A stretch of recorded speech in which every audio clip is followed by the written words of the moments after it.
Genio,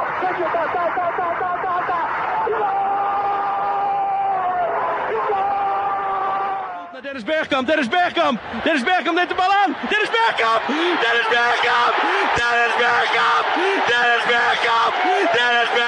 Passe de bola para Portugal, vai Éder, chuta! Gol!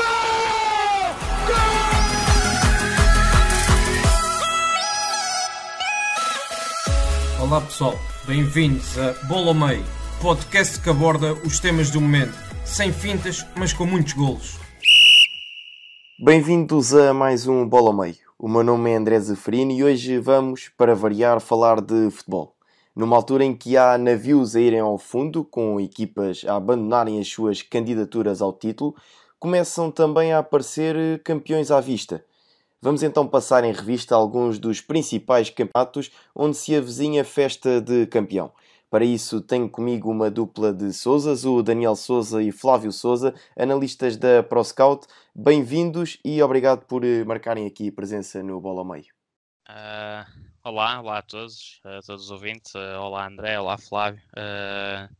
Queria agradecer por estar cá. Temos certamente muito que discutir aqui sobre esses tais campeões que já estão à vista. E acho que vai ser uma conversa agradável aqui entre os três. Olá a todos. Antes de mais, agradecer a este convite para participarem mais nesta edição. E nada melhor para falarmos de campeões em vários campeonatos. Vamos passar pelo campeonato italiano, pelo campeonato espanhol, o campeonato português e também vamos dar um pezinho até a Inglaterra, ao Championship, onde o Leeds United está muito perto de conquistar um lugar na Premier League da próxima temporada. Vamos começar por Itália, onde a Juventus está muito perto de garantir o Scudetto. Daniel, comece por ti, esta Juventus que não encanta, mas lá vai ganhando. Sim, acho que isso é uma boa descrição daquilo que é a Juventus, não só este ano, mas já vem sendo há uns anos para cá. É uma equipa que o futebol que pratica não é o mais atrativo que há pela Europa.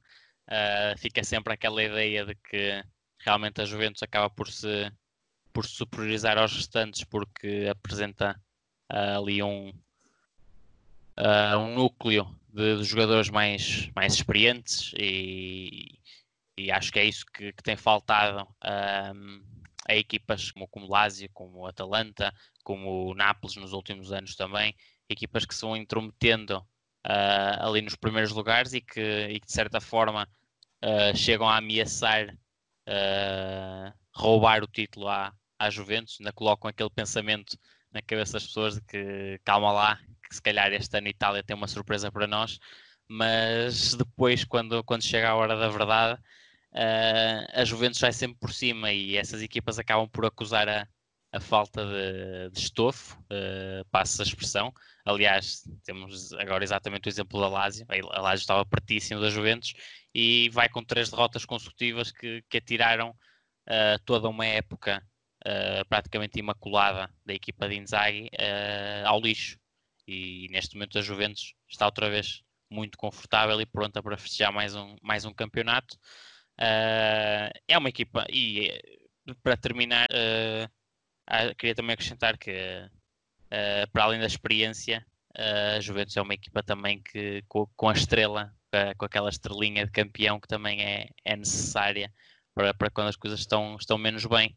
E a Juventus tem essa capacidade de, mesmo quando o jogo não está a correr de feição, de conseguir um golo caído do céu, se for necessário, e lá vai passando por entre os pingos da chuva, e é como disseste no início, sem encantar ninguém, mas vai somando títulos, e acho que o que falta desta equipa da Juventus é mesmo dar aquele step up que tem vindo a querer dar para lutar pela Liga dos Campeões, mas que realmente para uma competição dessas acho que ainda falta muita qualidade no plantel, e acho que este plantel atual da Juventus chega perfeitamente para as competições internas, mas para se bater com os melhores da Europa ainda tem muitos passos para dar. Faltam 6 jogos na Série A, 8 pontos de vantagem para a Juventus em relação ao Lazio. Flávio, eu perguntava-te, é que faltam, portanto, há 8 pontos de diferença. A Lazio ainda tem que defrontar a Juve para o campeonato no dia 20, mas há aqui 3 equipas que se pode destacar pela positiva, enfim, dificilmente chegarão ao título de campeão, mas que apresentaram bom futebol e que acabaram aqui por trazer algo de positivo a esta Série A. Falo de Lazio, Atalanta e, claro, do Inter. Sim, André, tocaste aqui em pontos interessantes. Além dessas equipas, também a Roma e o Nápoles também destacava, também fizeram campeonatos interessantes. Agora, quando eu vi o António Conte neste plantel do Inter, eu pensei que seria o grande oponente da Juventus este ano na Série A. E de facto até o Natal foi o principal oponente. Teve várias jornadas no primeiro posto e deu alguma luta à Juventus. A partir sensivelmente do Natal, o Inter também caiu e aí apareceram sobretudo a Lazio e a Atalanta, e a Atalanta é realmente a grande surpresa desta Série A. Agora, como o Daniel também falou aqui, a Vecchia Signora do Sarri não convence, mas tem vindo a apoderar-se do campeonato em Itália. Isto já vai ser o 9º campeonato seguido. O último, só para termos alguma ideia, foi o Milan em 2010 e 2011, quem diria, não é? O Milan, que tem andado pelas ruas da amargura, foi o último campeão em Itália, depois só deu Juventus. Mas também, como o Daniel aqui tocou muito bem, o talento individual desta Juventus destrói a concorrência por completo. Nós temos Ronaldo, temos Dybala, temos Higuaín, temos Douglas Costa, também o Daniel destacou a experiência, também é verdade, temos Bonucci, o Buffon, Chiellini, ainda temos o Delight e o Pjanic. Torna-se muito complicado em Itália combater esta Juventus e lutar pelo título, a verdade é esta. Aqui o mais interessante no campeonato italiano vai ser ver quem é que vai ser o melhor marcador, que a luta entre o Immobile e o Ronaldo está acerrada. O Ronaldo leva 28 golos, o Immobile leva 29 e acho que pelo título eu acho que está fechado. Na luta de melhores marcadores, espero que caia para o lado do português, não é? Claro, eu ia tocar também nesse ponto porque é interessante que em Itália, e onde se fala tanto do catenaccio e do futebol mais defensivo das equipas italianas, há 2 jogadores com Immobile com 29 golos e Ronaldo com 28 golos, e depois aparece aqui no meio uma Atalanta que tem 87 golos marcados no campeonato. Flávio, vocês que analisam a parte tática das equipas, como é que se explica este acontecimento no futebol italiano? Eu penso que a Atalanta é uma equipa que privilegia muito o futebol ofensivo. É normal que faça muitos golos e também arrisca bastante, também tem um sistema de jogo bastante ofensivo. E também o que notei muito em Itália este ano foi que as equipas foram mais competitivas, têm vindo a ser um pouco mais competitivas. E mesmo a Juventus, desculpem, o Inter, apesar do António Conte ser um treinador defensivo, também é um treinador que tem um modelo de jogo que também gosta de atacar e tem processos ofensivos muito, muito agradáveis. A Lazio também privilegia os 3 defesas, também gosta de jogar num sistema diferente, mas o Filippo Inzaghi também torna a Lazio uma equipa interessante e ofensiva, e gosta de marcar golos e gosta de atacar, e tem jogadores ofensivos como este Immobile, tem também o Sabic, julgo que é assim que se chama, não é? Uhum. O 10, que também é um jogador bastante ofensivo, que joga ali atrás do avançado, e tem jogadores que fazem a diferença, como o Luís Alberto também. Uhum. Uhum. Sim, e Flávio, tocaste aí num ponto interessante e que eu vou passar a bola para o Daniel, até porque nós falávamos disto em off antes de começarmos esta gravação, e foi o Milan. Este Milan que apareceu muito bem no pós-pandemia, no regresso ao futebol, e em que em 7 jogos conseguiu 4 vitórias e 3 empates. Sim, o Milan de facto foi uma das agradáveis surpresas desta retoma do futebol. O caso do Milan é um caso muito particular. Eu penso que o problema do Milan é estrutural, acima de tudo, por esta altura. Não há problemas financeiros.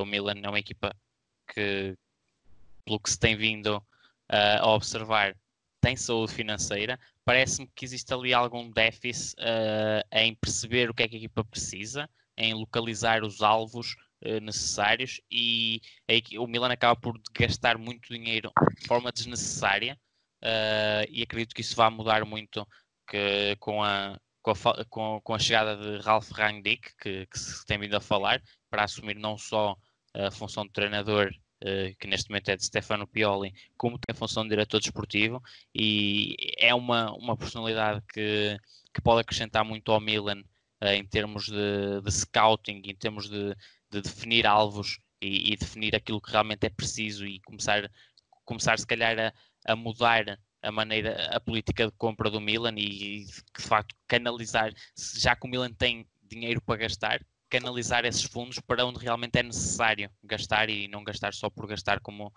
tem vindo a ser feito. Outra coisa que eu também queria falar, e também voltando um bocadinho atrás, realmente para um campeonato que tem sempre a fama de ser muito defensivo, esta Série A tem vindo a apresentar muitos golos, e então depois da paragem por causa da pandemia, as equipas regressaram com fome pelas redes, e vocês falaram de Immobile. Exatamente, e vocês falaram de Immobile e falaram de Ronaldo, mas eu não posso deixar de destacar Romelu Lukaku. É um jogador que chega à Itália vindo de Inglaterra, de um futebol totalmente diferente, e na primeira experiência que tem no futebol italiano, leva já 20 golos, e 20 golos num Inter que já teve, que começou nos seus altos no início da temporada, mas também já teve os seus baixos, e mesmo quando as coisas correm menos bem e os resultados não são tão bons para a equipa de Conte, o golinho de Lukaku está lá sempre. Por último, também, para terminar esta minha intervenção, falaram da Atalanta e da máquina de golos que é a Atalanta, e este tema, para mim, sinto-me um bocadinho confortável em falar da Atalanta, até porque fiz a análise tática da Atalanta no site da ProScouts, que também aproveito e convido os nossos ouvintes que ainda não tenham lido para também passarem no site da ProScout e observarem essa análise. E acho que o sucesso ofensivo da Atalanta resume-se numa frase muito simples: é que Gasperini e os seus jogadores estão dispostos a correr riscos que mais ninguém corre. A Atalanta é a única equipa que eu vejo em Itália, e um dos últimos jogos da Atalanta é um bom exemplo disso, num lance que deu golo, em que temos um defesa central da Atalanta dentro da área adversária a assistir um ala, os dois jogadores dentro da área adversária, e isto não é um caso isolado. A Atalanta faz isto imensas vezes. É a única equipa em Itália que eu vejo em que um central não tem problema nenhum em arrancar com a bola até à outra área se o espaço abrir, e se não abrir o espaço, a Atalanta arranja a maneira de forçar essa abertura. E acho que a chave para o sucesso desta equipa e para os 87 golos marcados, e que eu estou seguro de que vai chegar aos 100, parece-me bastante possível. Acho que o segredo está mesmo na liberdade que Gasperini dá aos seus jogadores, no risco que Gasperini assume em colocar muitas unidades no ataque, e também numa pressão muito bem montada da Atalanta logo na saída de bola dos adversários. E eu li um tweet estes dias, penso que foi ontem, em relação ao jogo com a Juventus, e confesso que não me estou a recordar agora do autor do tweet, mas um tweet que eu identifiquei como correto e concordei plenamente, que é: não é difícil, o tweet eu vou citar, que não é difícil ver como a Atalanta pressiona, mas é difícil contrariar a forma da Atalanta pressionar. E isto é muito verdade, porque a Atalanta mete muita gente, e se fores da equipa adversária, quando dás por ti a receber bola, enquanto pestanejas já estás sem ela, e a Atalanta normalmente recupera a bola muito avançada no terreno, e também isso facilita para que depois consiga facilmente finalizar. E nesta Atalanta, também para terminar, tenho que destacar claramente Papo Gomes, que leva 16 assistências no campeonato e é um jogador que ao longo dos últimos anos na Série A tem sido dos jogadores que mais gosto dão de ver jogar e que encaixa que nem uma luva neste sistema de Gasperini, tem a liberdade toda que precisa, aparece em todo o lado e está no auge da carreira, e com ele Ilicic, que está a fazer uma temporada fantástica, e também os seus colegas de ataque, Zapata e Muriel, sempre que são chamados, também correspondem da melhor maneira, mas no geral é todo um coletivo muito forte esta Atalanta, que lá está, às vezes fica mal na fotografia com alguns erros que comete individuais em termos defensivos, mas o risco compensa e a Atalanta, os resultados estão à vista. Se queremos ser bem-sucedidos, também temos de arriscar e não ter medo de nos sujeitarmos ao erro. A Atalanta fala como ninguém e os resultados estão à vista. André, também relativamente ainda à tua pergunta, aqui primeiro queria fazer uma correção. Há bocado disse Filipe Inzaghi e é Simeone Inzaghi. O Filipe é o irmão. Mas vão estar juntos para o ano. Ok. Filipe Inzaghi vem com o Benevento para a Série A. Ok.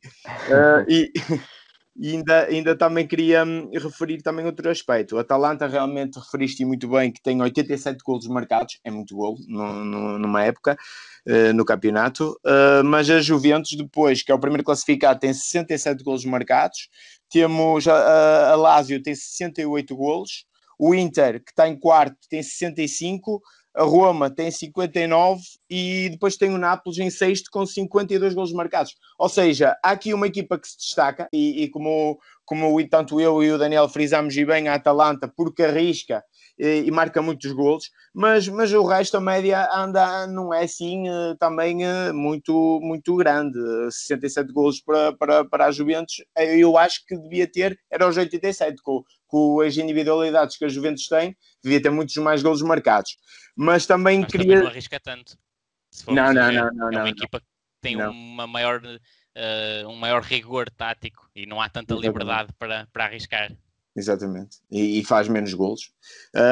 Mas depois também falar, como o Daniel muito bem falou, no Alexis Sanchez, também que neste Inter, com o Lukaku, tem o Alexis Sanchez, que também vem da Inglaterra, também estão habituados a um ritmo competitivo completamente diferente e são jogadores top. E ainda o Lautaro Martínez, a surpresa que encostou o Alexis Sanchez parte da época para o banco. Portanto, também aqui jogadores muito ofensivos. E ainda destacar a Roma, porque apesar de não ter assim muitos golos marcados, porque também lá está, também não arrisca tanto em termos ofensivos como a Atalanta, mas opta sempre por um futebol ofensivo, gosta de um futebol positivo, de posse de bola, e também gosta de atacar e gosta de privilegiar o futebol bonito. Bem, e como se costuma dizer, um daqueles chavões grandes é que arrancamos em grande estilo. Vamos então seguir em frente e avançamos para o Campeonato Espanhol, a La Liga, onde Real Madrid e Barcelona ainda lutam ali taco a taco, se bem que na altura da gravação do podcast o Real Madrid ainda tem menos um jogo, podendo chegar aos 84 pontos se vencer fora o Granada e manter assim uma vantagem de 4 pontos para o Barcelona. Daniel, vamos começar por ti. O que é que se passa aqui neste Barcelona que com Setien também não pegou? Realmente, o Barcelona é uma equipa que tem vindo a revelar uma crise de identidade ao longo dos últimos tempos. Algo não está bem, algo claramente não está bem em Barcelona. Setien também não está a conseguir convencer, não está a conseguir que a equipa convença. Já se fala até na sua saída, ele que chegou há bem pouco tempo, e realmente este Barcelona parece demasiado instável para conseguir chegar ao título. O Real Madrid está, mesmo que não impressione muitas das vezes, acaba por ser mais coeso e acaba por não facilitar quando tem a oportunidade, e é uma coisa que o Barcelona tem vindo a fazer imenso, tem vindo a facilitar. e está a pagar o preço disso, e acredito que o Real tem ainda um jogo em atraso frente ao Granada. O Barcelona já jogou na 36ª jornada. O Granada está a fazer uma boa temporada, é certo, mas acredito que o Real, com mais ou menos dificuldade, consiga vencer, e ficam a faltar apenas 2 jornadas, 4 pontos de diferença. Não é impossível, claro que não, mas eu diria que o Real tem uma mão e 3 dedos da outra no troféu. Eu diria que sim. Acho que também, um pouquinho à semelhança da Juventus, o Real é outra equipa que, se o jogo estiver apertado, se estiver ali um 0-0 quase a chegar ao fim, o Real tem capacidade de repente conseguir um golo caído do céu, seja uma bola bombeada ou arrancar um penalti. É uma equipa que tem vindo a ter essa capacidade. Aliás, nos últimos jogos o Real tem tido bastantes vitórias pela margem mínima, e bastantes até com pontapés de penalti que vão surgindo nos últimos minutos, porque o Real força, e lá acaba por conseguir fazer o seu golo.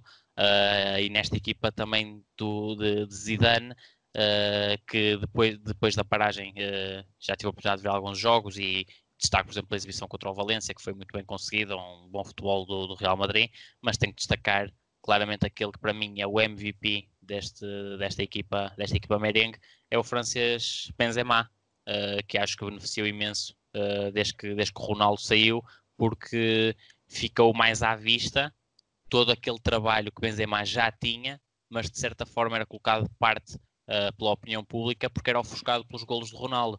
E Benzema é um jogador formidável. Se tivermos a oportunidade de estar 90 minutos com uma câmara só focada em Benzema, vamos ver de tudo. Ele está em todo lado, ele está na área a finalizar, ele aparece para apoiar, envolve-se na manobra ofensiva da equipa.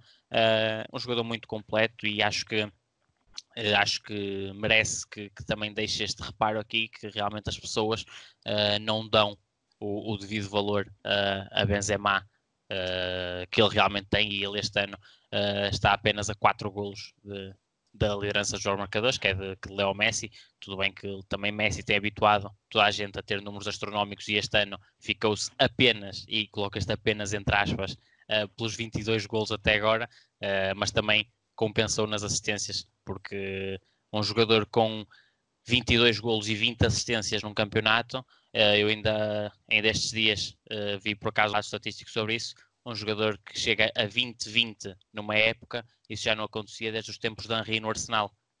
Acho que Messi é o segundo jogador na história que consegue uma marca destas, é o primeiro que chega às 20 assistências numa edição da La Liga desde os tempos de Xavi. Xavi foi o último a consegui-lo, e isso diz muito eu queria dizer deste humano, mas quando olho para os números e quando vejo jogos do Barcelona, apetece-me mais fugir para a palavra extraterrestre ou algo do género, porque de facto termos Messi e termos depois Ronaldo a conviver na mesma era é um privilégio que mais ninguém terá, e se este Barcelona ainda está de alguma maneira vivo na luta pelo título, muito deve a Messi, que vai tentando colocar nas suas costas uma equipa claramente instável, com problemas estruturais que também me parecem que existam, e este Barcelona precisa de se reinventar rapidamente, precisa de recuperar a sua identidade e de realmente de parar um pouco e ver para onde é que quer levar o projeto, se é que há um projeto, porque também poderá muito bem ser aqui uma falta de planeamento por parte da estrutura, mas vamos ver o que é que o futuro dirá. Para mim, claramente este campeonato é do Real Madrid.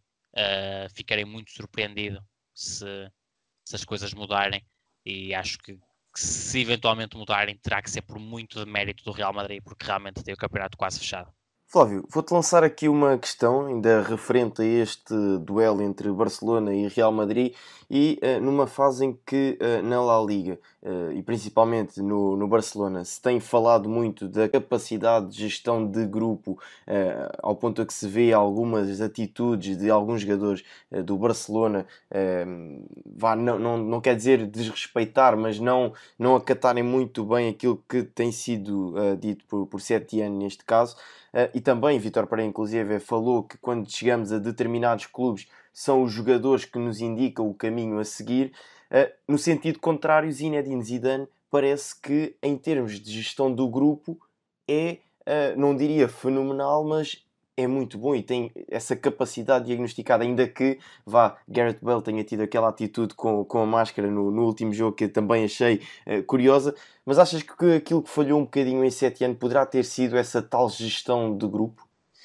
Assim, eu acho que, voltando um bocadinho atrás no que o Daniel disse, eu acho que o Real vai ser campeão se ganhar amanhã, no jogo que falta, e esse jogo contra o Granada vai ser essencial para o campeonato ficar definido, porque se perde, a diferença é 1 ponto.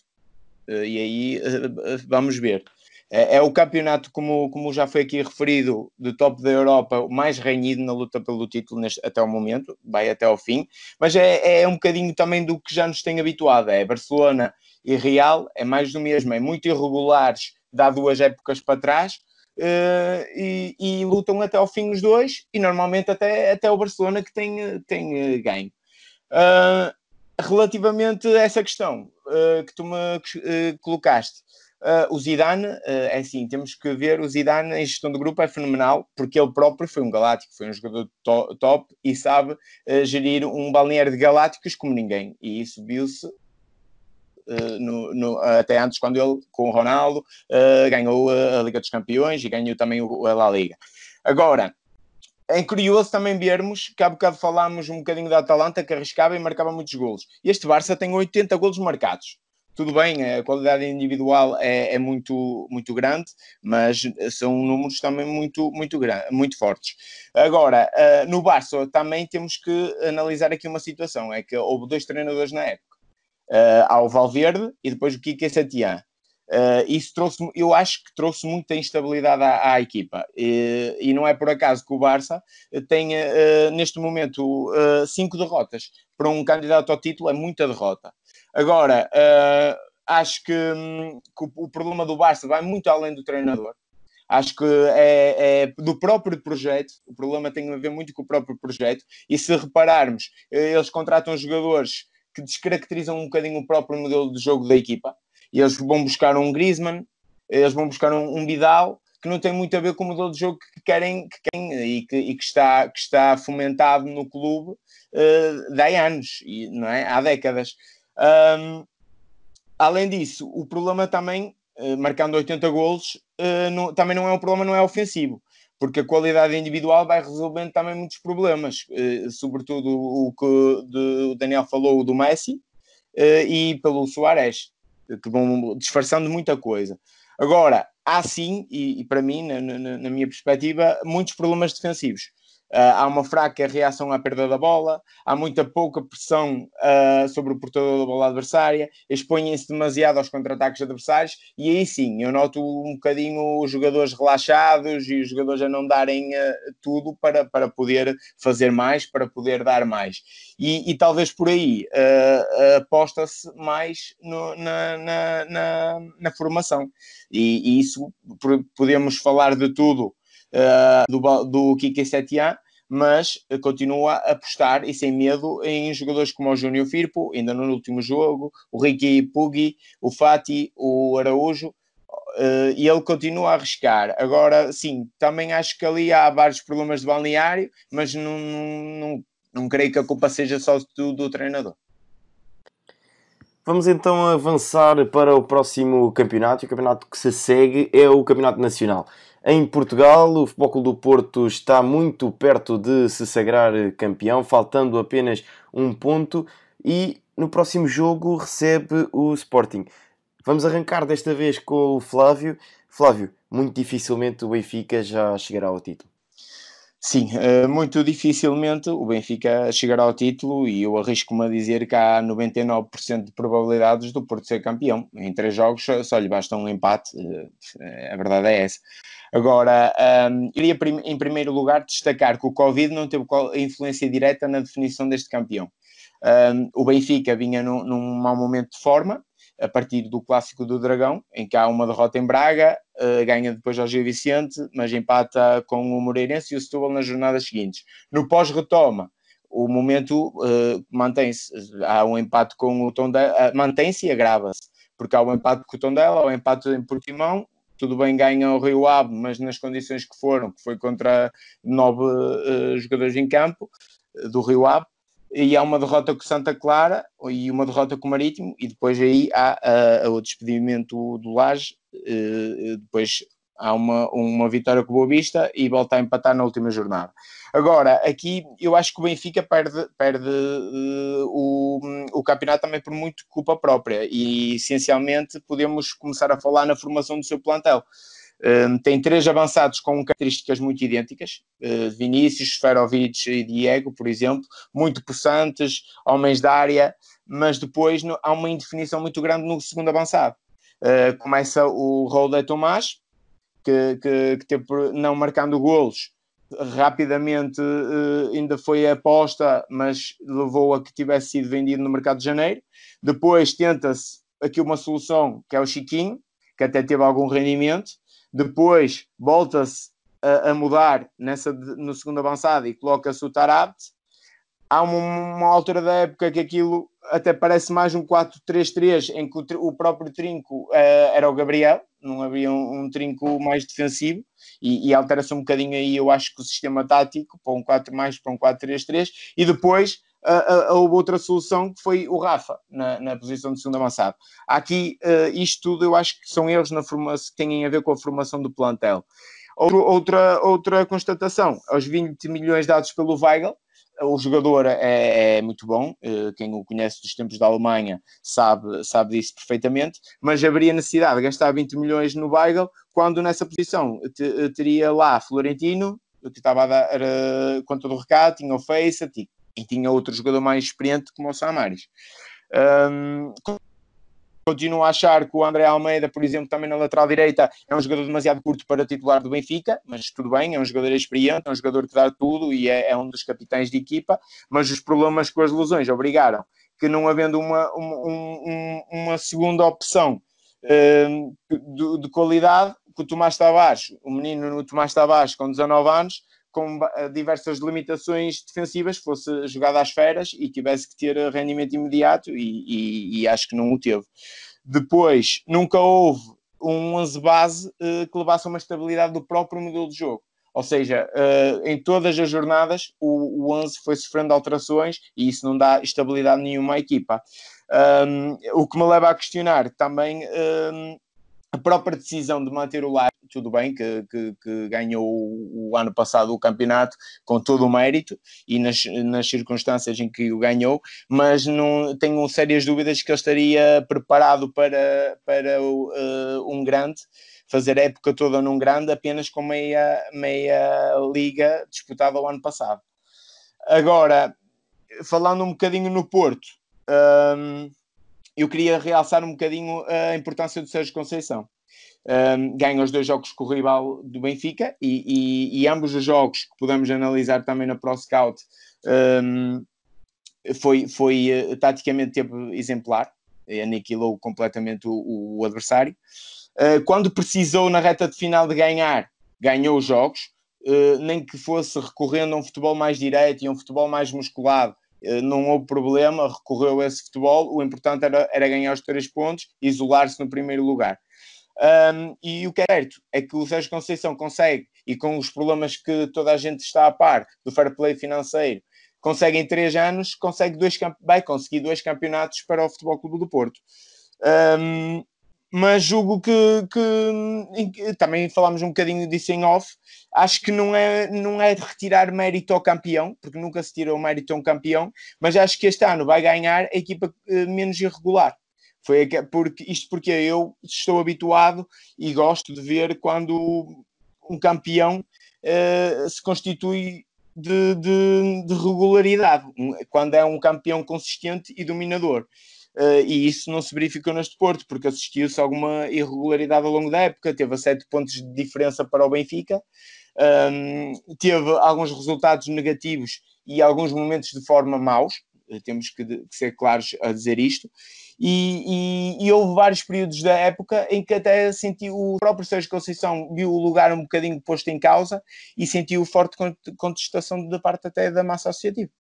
O Flávio tocou aqui num ponto interessante, que foi manter Laje da época passada para esta temporada. Agora, Daniel, eu coloco-te a questão assim, que é o Futebol Clube do Porto, assumindo que será campeão e conquistará esse um ponto que falta nos 3 jogos, manter Sérgio Conceição para a próxima temporada, sim ou não? E deixar aqui também um dado interessante, é que se Sérgio Conceição vencer o Sporting, vai igualar o feito de José Mourinho, que foi vencer os 4 clássicos da época. Portanto, manter Sérgio Conceição para a próxima temporada, sim ou não?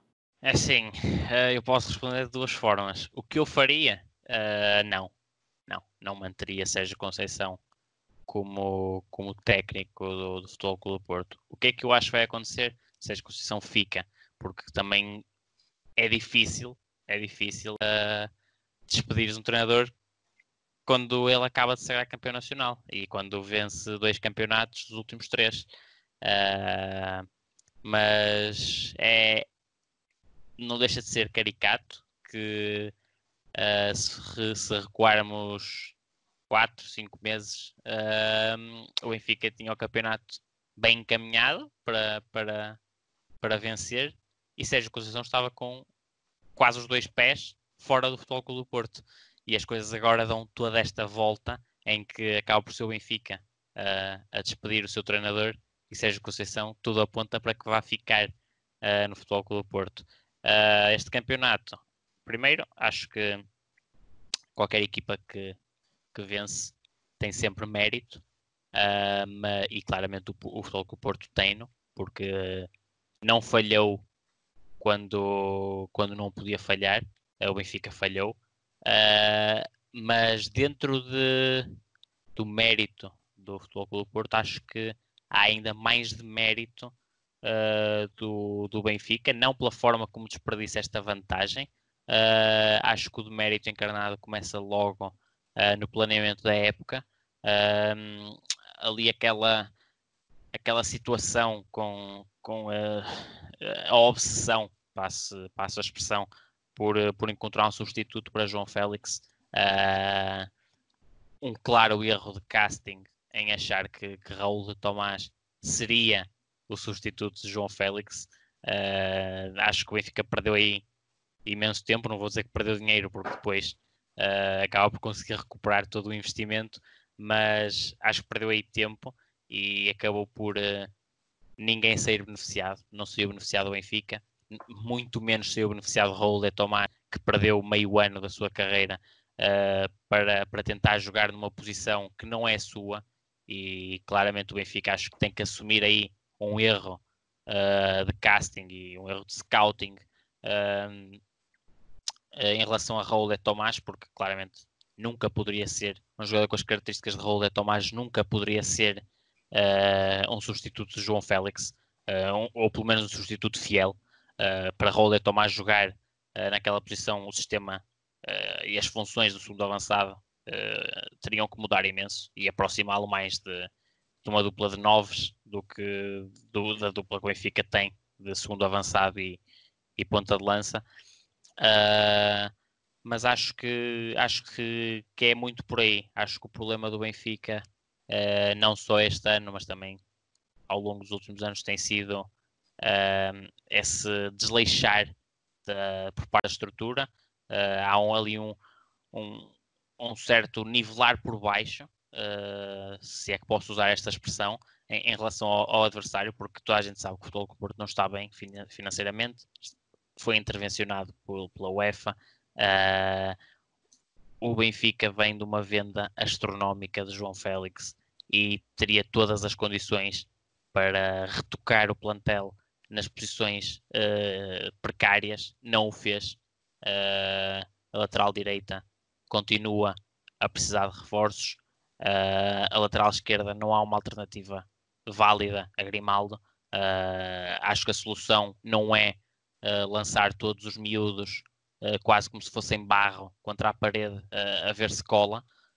Acho que não é bom não é bom fazer dos miúdos uma montra e fazer de competições como a Liga dos Campeões uma montra para mostrar quem é que temos a sair do forno, passa a expressão, para dar à Europa, que acho que foi o que aconteceu muito com o Tomás Tavares, um jogador que nem 10 jogos fez pela equipa B e acaba por aparecer a titular num jogo de Liga dos Campeões com 18 anos, claramente que ia tremer e ia demonstrar fragilidades. Acho que é um jogador que tem potencial, mas acho que o Benfica tem pecado muito por aí, por querer dar passos maiores do que a perna em relação à formação. Acho que o Benfica deslumbrou-se um bocadinho com o sucesso de alguns produtos da formação nos últimos anos e entrou num modo em que pode ter-se criado uma ideia de que qualquer jogador saído do Seixal agora pode ser colocado de imediato na equipa principal e vai ter rendimento e vai dar um grande jogador e vai dar muitos milhões aos cofres do clube. Não acho que seja bem assim. Acho que nem todos são jogadores como João Félix, em que se nota claramente um talento natural e também uma maturidade futebolística acima da média para o que seria a sua idade. Mas acho que é exatamente por aí que o Benfica tem que mudar, e isto se quiser recuperar o campeonato no próximo ano, não digo já neste ano, porque este ano está perdido para a equipa da Luz, mas acho que é muito por aí e é isso que diferencia o Porto do Benfica. A estrutura portista é mais competente, é mais coesa, é mais sólida. O Benfica dá a ideia que não tem uma estrutura como quer passar a imagem para fora. Acho que é muito por aí. Acho que o Benfica passa para fora a imagem, tenta passar para fora a imagem de que existe uma estrutura super competente e depois com os resultados e com as situações que vão surgindo, acaba por ficar a ideia no ar de que se calhar não só a estrutura não é competente como o clube quer fazer parecer, como se calhar nem existe uma estrutura de todo. E acho que o Benfica precisa urgentemente de parar para pensar um bocadinho e para realmente ver para onde é que quer levar o seu projeto desportivo. Ou neste caso, criar um projeto desportivo, porque acho que depois da saída de Jorge Jesus, o Benfica ficou aqui um bocadinho... não vou dizer à deriva, porque entretanto Rui Vitória também conseguiu um campeonato, dois campeonatos, e Bruno Lage também consegue um, mas nota-se que o Benfica perdeu muito desde a saída de Jesus e que se calhar Jesus era mais do que um treinador dentro do clube, e tanto Rui Vitória como Bruno Lage não conseguiram dar seguimento a esse trabalho. Mas vamos também aguardar para ver quem será o próximo treinador.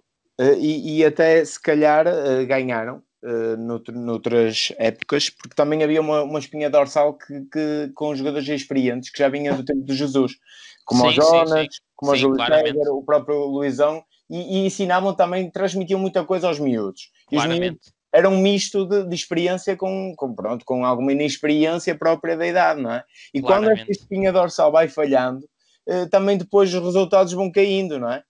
Exatamente, e permite-me, eu acho que a falta de uma figura como o Luizão no balneário do Benfica também contribui se calhar para este insucesso, porque claramente Bruno Lage perdeu o balneário. E era aí que eu também queria agora chegar. Nós há bocadinho falámos também acerca do Barcelona em problemas de balneário e de gestões de balneário. Já vem desde Valverde, no caso do Barcelona. Exatamente. Acho importante ressalvar que esse problema já vem desde Valverde e Setien acaba por ser o menos culpado no meio disto tudo. Exatamente. Enquanto já um balneário virado do avesso. dúvidas. Mas neste caso, agora em Portugal, também não haverá um bocadinho isso com este Benfica? E aproveito por causa da recente notícia que apareceu acerca do que o Lage terá dito a amigos próximos, que Pizzi, André Almeida e Rafa terão destabilizado ali um bocadinho o balneário. Também se sentiu às vezes, se calhar, alguma... Não estou a pôr os jogadores em causa. Eu acho que eles... Foi um mau momento. E eles não conseguiram ultrapassar esse mau momento, mas também podemos lançar isto para cima da mesa, não é? Sim, claro que sim, todas as hipóteses são válidas, que não estamos a colocar o profissionalismo dos jogadores em causa, mas acho que numa situação destas, numa crise de resultados tão extensa como o Benfica vinha a ter, acho que a falta de uma figura como Jonas, uma figura como Luizão, quase, uma espécie quase de figura paternal dentro do balneário, acaba também por pesar imenso, porque claramente Bruno Lage não teve a capacidade para continuar a segurar o balneário, assim como o Rui Vitória não a teve quando a sua saída se aproximou, quando começaram a ser os últimos tempos de Rui Vitória. Há muitas semelhanças entre os últimos tempos de Rui Vitória e os últimos tempos de Bruno Lage. E acho que poderá também ser por aí a falta de um verdadeiro líder. Atenção, acredito que Jardel possa ter esse perfil, mas ao mesmo tempo não é Luizão. E Luizão era um nome que, mesmo estando já também nos seus últimos tempos de carreira mais encostado às boxes, passa a expressão, por causa dos problemas físicos, continuava a ter uma influência muito grande no balneário, a ambientar os novos jogadores e também a manter as peças todas unidas. E acho que também é muito por aí. O balneário do Benfica parece claramente fragmentado nesta altura e acho que o Benfica precisa urgentemente, primeiro precisa, claro, de definir um novo treinador para a próxima temporada, a confirmar-se aquele regresso de Jorge Jesus que tem vindo a ser fortemente falado.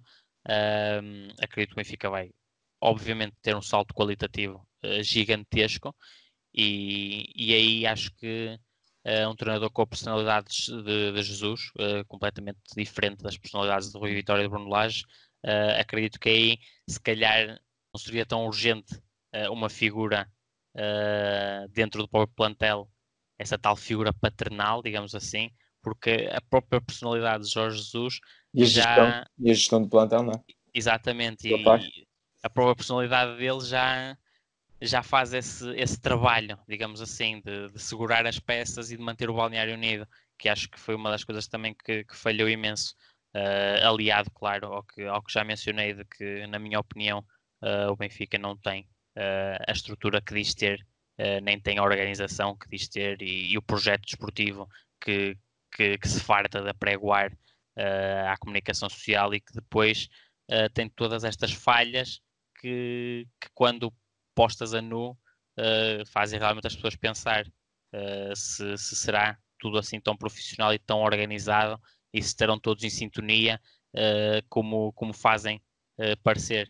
Mas acho que tem que ser por aí. Acho que o Futebol Clube Porto nisso ganha imenso, sempre ganhou ao longo dos últimos anos nesse aspecto, e Sérgio Conceição também tem muito mérito nisso, porque, e dou um exemplo prático do mais recente caso com Marega,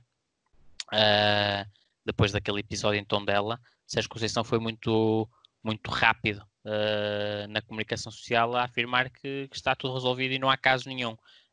Atenção, lá está, eu não estou a colocar em causa nada, nem o profissionalismo de Marega, nem Sérgio Conceição, mas eu tenho as minhas dúvidas se, noutra altura do ano, o caso seria resolvido assim tão facilmente e abafado, digamos assim, pelo treinador, de forma a não destabilizar o balneário. Acho que Sérgio Conceição nisso tem muito mérito e foi muito inteligente, percebeu que não era a altura para deixar que esses episódios tomassem outras proporções, porque estamos na reta da meta e o Futebol Clube Porto está já com um pé em cima da linha de chegada e um episódio destes com Marega dando-lhe outro destaque, e o treinador, se calhasse dar outro destaque a esse episódio, poderia facilmente também destabilizar um bocadinho o balneário nesta altura e eventualmente deitar tudo a perder. E acho que aí Sérgio Conceição nisso destaca-se. Poderá ter os seus defeitos a nível tático e a nível do futebol que as suas equipas apresentam, mas acho que em termos de gestão do balneário e de manter a equipa focada, unida e com garra, acho que é dos melhores que temos em Portugal. E porque o nosso tempo também não é infinito, infelizmente, vamos avançar até às terras de Nossa Majestade para falar do Leeds United, que no Championship está muito perto de garantir um lugar na Premier League do próximo ano. Com Bielsa a sorrir, Flávio, este Leeds United precisa de 3 pontos e pode ser já esta semana. Eu rezo todos os dias para que uma equipa do Bielsa suba para a Premier League. É um futebol intenso, agressivo, vertiginoso, e torço para que isso aconteça e vê-lo na Premier League. O próprio Guardiola, até acho que foi esta semana que elogiou, que disse que o Bielsa é dos melhores treinadores do mundo. Mas eu penso que o Leeds vai ser esta época que vai subir, e ainda para mais um clube, não é só o Bielsa, não é? É também um clube que tem imensas tradições no futebol mundial. Lembramos de grandes equipas do Leeds. Mas esta equipa em específico já é o segundo ano em que eles tentam subir. O ano passado tiveram um azar nos playoffs conseguirem, mas este ano, além do investimento já feito no ano anterior, ainda investiram mais. Também trouxeram alguns jogadores como o Helder Costa, o português, que veio também trazer algo diferente, e depois veio a aliar também com alguns contratações que já tinham do ano passado, por exemplo o ponta de lança, o Bamford, que é um jogador que bastante móvel e que também sabe estar e sabe aparecer para finalizar. O próprio Klitsch, do meio campo, que é um jogador muito interessante, mesmo muito interessante. O Ayling, o lateral direito. Também tem o Pablo Hernández, que esteve no Valência, também é um jogador fora de série, e no banco também ainda tem o Alioski, que é um jogador muito interessante. Eu acho que eu rezo todos os dias para que este Leeds caia lá na Premier League ao ano. Ainda vai tornar a Premier League ainda mais competitiva, sem dúvida. Daniel, e este West Bromwich com Mateus Pereira, o líder em assistências do Championship, que ao empatar frente ao Blackburn Rovers, praticamente adiou aqui aquele que poderia ser o título de campeão no Championship. Sim, o West Bromwich, se me perguntassem no início do ano quem seria o campeão do Championship, o West Bromwich provavelmente seria a minha primeira escolha. A outra seria talvez o Fulham, mas o Fulham, entretanto, acabou por ficar ali mais para trás, ali no quarto lugar já. Mas o West Bromwich, dada a qualidade do plantel, a qualidade do treinador, seria uma equipa que teria tudo para chegar ao primeiro lugar. Não o faz, porque até agora, pelo menos, por mérito do Leeds, e acho que o Leeds já merecia isto, depois da desilusão da época passada. Acho que o Leeds já merecia isto, o Bielsa já merecia isto, e é uma equipa que realmente dá muito gosto de ver jogar. Não vou falar de muitos nomes porque o Flávio também já o fez, vou só falar de Pablo Hernández porque realmente é um jogador excepcional, tem muita classe, é um regalo de se ver. O West Brom é uma equipa que tem um plantel recheado de jogadores que poderiam facilmente jogar na Premier League, e que eu acredito que vão jogar na Premier League para o próximo ano, porque eu acho que o West Brom vai ser outra equipa que vai conseguir subir diretamente, e tem aqui jogadores já com muita experiência de Premier League. Temos Gareth Barry, que com os seus 39 anos ainda está para as curvas. Temos Kieran Gibbs da escola do Arsenal, temos o Kyle Bartley, temos o Chris Brunt, temos o Jake Livermore, um ataque com Charlie Austin, com Camille Grosicki, que também é um jogador de grande qualidade, com Robson Canu e com Mateus Pereira, que está a fazer uma época incrível.